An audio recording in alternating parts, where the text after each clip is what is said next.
Hello dear students, moving on to next part, a very important part of this topic, that is order of a reaction. Okay, so we are supposed to understand what is this order for a chemical reaction. So for any reaction, if you consider, rate of the reaction depends on concentration of the reactants. So more the concentration of the reactants, more fast will be the reaction. Why it is so? Because chemical reaction means collision of reactant molecules. So more collisions means more the reaction proceeds to give the products. So when will be the collisions more possible? When more reactants are there. So more reactants means more collisions. More collisions means more faster is the reaction, leading to the formation of more products. So rate is said to be directly proportional to concentration of the reactants. So more the concentration of the reactants, more is the collision of the reactant molecules, more faster will be the reaction. Okay. Later, when experiments were carried out, they found that rate is not only directly proportional to concentration of the reactants, but it is raised to certain power, say we'll call this as N. Okay, so rate is not only directly proportional to concentration of the reactants, but it is said to be directly proportional to concentration of the reactants raised to certain power N. So what is this N? So this N is nothing but your order of a reaction. Okay, so let us consider an example here. Consider a reaction A molecules of A reacting with B molecules of B, giving rise to C moles of C and D moles of D. So if I want to write an experimentally determined rate law, now we all know that rate law is always experimentally determined. It is not dependent on the balanced chemical equation. So after carrying out the experiments, whatever the rate we write, that is referred to as rate law. So for this reaction, if we want to write the experimentally determined rate law, so rate is equal to constant A raised to X, B raised to Y. So here X is said to be the order with respect to A, Y is said to be the order with respect to B. Okay, so X is said to be the order with respect to A and Y is said to be the order with respect to B. Okay, so overall order of the reaction, if I want to write, I'll write overall order for this reaction will be X plus Y. So overall order of the reaction is X plus Y. So how do you define this order of a reaction? So order of a reaction is the sum of the powers of the concentration terms. So this is what we have written, sum of the powers. So X and Y we are summing for the total order. So X is the power with order with respect to A, Y is the order with respect to B. So total order of the reaction is nothing but sum of the powers of the concentration terms. So A, concentration of A and concentration of B here. So sum of the powers of the concentration terms of each reactant in experimentally determined rate expression. So how do you define an order of a reaction? It is the sum of the powers of the concentration terms of each reactant in experimentally determined rate expression. So this is referred to as order of a reaction. So always you are supposed to keep a note on these two important points here. What are those points? First point what you are supposed to remember is order of a reaction may be 0, 1, 2, 3, 4, a maximum up to 4. It may be a fraction or it can be negative. So order can be 0 also, it can be a whole number, it can be fraction or it can be negative also. Okay, and second important point what you are supposed to remember is order of a reaction do not have any relation with stoichiometric coefficient of a reaction. So what is the stoichiometric coefficient? The number before the reactant and the products what you are getting after you balance a chemical reaction. So that is nothing but your stoichiometric coefficient. So order and stoichiometric coefficients are not having any relation with respect to each other. So order can only be found out by the experiment. So order cannot be found out by the balanced chemical equation. It is always to be found out by doing the experiment. Okay, so these are the two important points. So order can be 0, it can be a whole number, it can be a fraction or it can be a negative also. And order do not have any relation with the stoichiometric coefficient of the reaction. It is always to be found out by the experiment. So next important is units of rate constant. So this is very important. They ask you this for 1 mark. 1 mark here. So 1 mark questions, most important. They give you the units. They may ask you what is the order of that reaction. Okay. So units of rate constant if you consider. Now how to find out the unit of a rate constant? So for a reaction if you consider A moles of A reacting with B moles of B, giving rise to C moles of C and D moles of D. So rate is equal to rate constant A raised to X, B raised to Y. This is experimentally determined rate law. Order, total order for that reaction will be X plus Y. I can call this total order as N. So what is the rate constant K? K is equal to, if I want to write rate constant K, K is equal to what? Rate upon A raised to X, B raised to Y. Okay. So if molar concentration of A and molar concentration of B is same, then so rate, we all know that. What is the unit of rate? Rate is change in concentration upon time, or I can write concentration per time. So for rate, what will be the unit? Concentration upon time into 1 upon. So this is nothing but your reactance. This is also expressed in concentration raised to N. Okay, raised to N. So N is here the order. So for 0 order, what will be the N value here? N will be 0. So for 0 order, N will be 0. So what is concentration? It is moles per liter. Time is expressed in seconds into 1 upon concentration, again moles per liter. So N will be 0. So for 0 order, N will be 0. For first order, N will be 1. For second order, N will be 2. Okay. So for 0 order, N is considered to be 0. So concentration is moles per liter divided by second into 1 upon moles per liter raised to 0. Okay. So what will be the unit of this 0 order? Moles per liter per second. So anything raised to 0 will become 1 here. So this entire term is 1. So moles per liter per second is the unit for 0 order reaction. So let us consider some examples for different order reaction and also the unit of rate constant for these order reactions. Okay. So when value of N is equal to 0, the order of the reaction is said to be 0. So what will be the unit of rate constant here? So here, to find out the unit of rate constant, there is a general equation. It is moles per liter 1 minus N per second. Okay. So N you are supposed to replace it by 0, 1, 2 depending upon what order reaction unit you want to find out. Okay. So N is equal to 0 here, 1 minus 0. So it will be 1 again. So what will be the unit for rate constant? Moles per liter per second. So best example for 0 order reaction is formation of HCl by the reaction of hydrogen and chlorine in the presence of diffused sunlight is said to be an example of 0 order reaction. Okay. So if value of N is equal to 1, then it becomes first order reaction. So what will be the unit of rate constant here? So 1 minus, instead of N, I'll put it here as 1. So 1 minus 1 will be 0. So this entire unit becomes 1. Okay. So this is per second. So unit of the first order reaction is per second. So best example what you can have here is decomposition of hydrogen peroxide to give water and oxygen is said to be an example of first order reaction.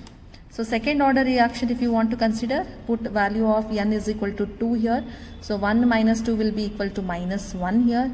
So per mole liter per second will be the unit of second order reaction. So best example is formation of hydrogen iodide by the reaction of hydrogen and iodine. So example of third order also you have here, formation of NO2 by the reaction of NO and oxygen is said to be an example of third order reaction. Fractional order, if you consider, reaction of hydrogen and bromine to form HBr, hydrogen bromide, is also said to be a fractional order reaction. Yes, the next part what we have is elementary and complex reactions. So elementary reactions are those reactions which are carried out in one step, or one step reactions are also referred to as elementary reactions. If you have a series of elementary reactions to give products, then such kind of reaction we are going to call them as complex reactions. So simple reactions, also called as elementary reactions, which are taking place in only one step. whereas the reactions which are taking place in multiple steps or a sequence of elementary reactions, we call them as complex reactions. So this sequence of elementary reactions will constitute what we call it as mechanism of a complex reaction. So sequence of elementary reactions, they constitute mechanism of a complex reactions. So out of various elementary reactions in a complex reaction, so if you have any complex reactions, you will have many elementary reactions taking place. Okay, so among the various elementary reactions in a complex reaction, the one which is said to be a slow reaction, slow elementary reaction out of the various elementary reactions, that reaction is referred to as rate determining step, also referred to as RDS. So rate determining step. So what is this rate determining step? The slowest step of the reaction in a complex reactions. So out of various elementary reaction, whichever reaction is said to be slow, so that reaction is said to be a rate determining step. Okay, so best example what you can give here is, suppose you will have gone for a tour here. Okay, so the completion of your picnic or your tour depends on the person who is very slow. So you cannot complete your trip without him. Okay, so you are supposed to, or that person who is slow is going to determine how fast you are going to complete your trip. Okay, similarly here, how fast the reaction is going to complete, that depends on the slowest step. So that is called as rate determining step. So what is rate determining step? The slowest step of all the elementary reactions what you have in a complex reaction, that is referred to as rate determining step. Okay, so we'll take one example here. Decomposition of hydrogen peroxide. Okay, so what I am considering here is decomposition of hydrogen peroxide, which is catalyzed by iodide ion and which is occurring in an alkaline medium to give water and oxygen. Okay, so decomposition of hydrogen peroxide to give water and oxygen, that is taking place in the presence of iodide ion occurring in alkaline medium, is said to be an example of complex reaction. So this is a complex reaction which takes place in two steps. Okay, so which are the two steps which here it is taking place here is, in the first step what happens, hydrogen peroxide react with iodide ion to give water and hypoiodite. Okay, in the first step you are not getting directly water and oxygen. So in the first step you are getting water and hypoiodite ion. Okay, next in the second step, again one more molecule of hydrogen peroxide reacts with IO minus to give water, I minus and oxygen. Okay, so this whatever decomposition of hydrogen peroxide in the presence of iodide ion and alkaline medium is said to be a complex reaction which is taking place in two steps. So out of these two steps, the first step what is said to be there, which is involving formation of water and hypoiodite, is said to be a slow step. So this step 1, I can call this as a rate determining step. So this is the slowest step out of these two steps. So this is said to be a fast step, this is said to be slow. So this becomes rate determining step. Okay, so rate law I will write it according to this only. Okay, so okay, IO minus get cancels, I minus gets cancelled. So what's the final reaction? 2H2O2 giving rise to 2 water and oxygen. So rate will be written as K, depends on only one molecule of hydrogen peroxide and one molecule of iodide. Okay, so decomposition of hydrogen peroxide which is catalyzed by iodide ion and which is occurring in an alkaline medium is said to be an example of complex reaction. So this molecularity of a reaction. So what is molecularity here? The number of reacting species. So the reacting species here, it may be atoms, it may be ions, or it may be molecules that are taking part in an elementary reaction. So these species which are taking part in the elementary reaction, which are going to colloid simultaneously to bring about a chemical reaction, is called as molecularity of a reaction. Okay, so molecularity is number of molecules that are taking part in an elementary reaction, that is referred to as molecularity of a reaction. So based on molecularity you can classify a reaction as unimolecular, bimolecular, termolecular reactions. So best example for unimolecular reaction is here decomposition of ammonium nitrite to give nitrogen and water on heating. Okay, so this is an example of unimolecular reaction. So bimolecular reaction, here it is nothing but your decomposition of hydrogen iodide to give hydrogen and iodine is said to be an example of bimolecular reaction. So here in bimolecular reaction it involves simultaneous collision of two species here. So here two molecules of HI are going to colloid with each other simultaneously. Okay, termolecular reaction is formation of NO2 from NO and oxygen. Okay, so here three molecules are involved, two molecules of NO and one molecule of oxygen. So these are going to colloid simultaneously to give the reaction. So always remember that the probability of simultaneous collision of more than 3 species is said to be very low, and the reactions of molecularity more than 3 are said to be not possible. Okay, so simultaneous collisions of more than 3 species is not possible. So molecularity more than 3 is said to be not possible. For example, if you consider a reaction of KClO3 with FeSO4 and sulfuric acid. So here if you see there are 10 molecules involved, 6 molecules of FeSO4, 3 molecules of sulfuric acid, 1 molecule of KClO3. So total how many molecules are involved here? 10 molecules. So it is not 10, molecularity is not 10 here. So actually here it should be of 10th order, but actually the order of this reaction is said to be 2. From the discussions we can conclude that first thing is order of a reaction is an experimental quantity. Okay, it is always determined from experiments. It can be 0, it can be fraction, but always remember that molecularity cannot be 0 or a non-integer. Okay, so order, it can be 0 or a fraction, but molecularity will not be 0. So order is applicable to elementary as well as complex reactions, whereas molecularity is applicable only for elementary reaction. For complex reactions, molecularity has no meaning. So third point is, for complex reaction, order is given by the slowest step, and molecularity of the slowest step is same as the order of overall reaction. So this is the summary from what we have studied till now. Differences between order and molecularity. So this is very important from the point of examination here. So first point will be the definition here. So order is the sum of the powers of concentration terms in the rate law expression. Molecularity is said to be the number of molecules of reactants taking part in an elementary reaction or in a rate determining step of a complex reaction. So order corresponds to overall reaction, whereas molecularity is defined for elementary reactions. So order is experimentally determined value, whereas molecularity is said to be a theoretical concept. So order can be 0, fractional, or a whole number.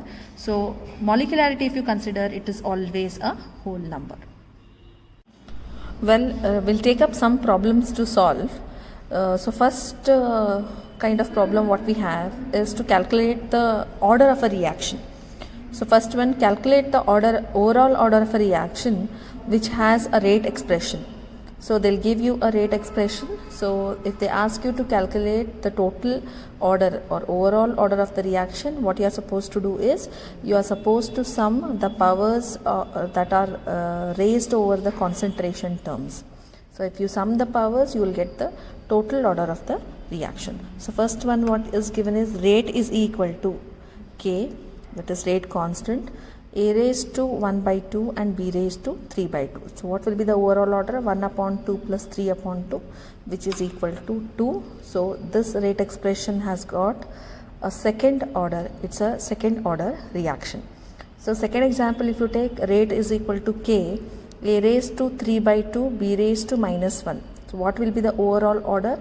3 upon 2 plus of minus 1. So what is the order? 1 by 2. That is, it's a fractional order reaction. Okay. Now second kind of example what you have is, they'll give you the rate constant along with the unit.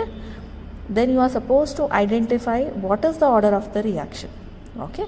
So when they give you a rate constant based on the unit given, so we all know the unit for zero order reaction, first order reaction and second order reaction. So based on the unit you can identify what is the order of the reaction. So identify the order of the reaction here. Rate constant, they'll given some value. So what is the unit here? Liter per mole per second. So liter per mole per second is said to be the unit for second order. So this will be an example of second order reaction. So rate constant here, unit here is given as per second. So this will be the first order reaction. Third one, if you consider, for a reaction A plus B giving rise to product, the rate law is given by R is equal to K, A raised to 1 by 2, B raised to 2. What is the order of the reaction? So what is the order of the reaction? 1 upon 2 plus 2 will give you 5 upon 2, which is nothing but a fractional order reaction. Next example, the conversion of molecules X to Y follows second order kinetics. If the concentration of X is increased to 3 times, how will it affect the rate of formation of Y? So here what they have given, they have given you a reaction which is following second order kinetics. So if you are increasing the concentration of X by 3 times, how it is going to affect the formation of Y is asked. Okay.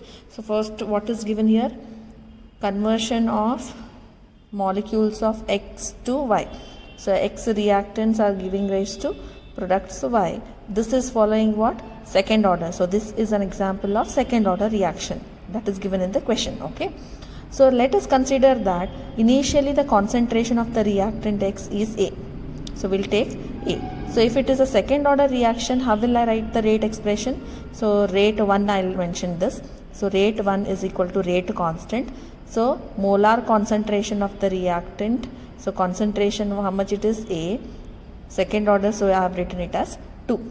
Okay. So if the concentration of X is increased to 3 times, so if you are increasing it to 3 times, then it becomes 3A square. Then what happens? Rate 2, the second rate what you have is equal to K. Square of 3 is 9, 9A square. Okay. So 9 you take it this side, Ka square. So the Ka square is what? Is nothing but your rate 1.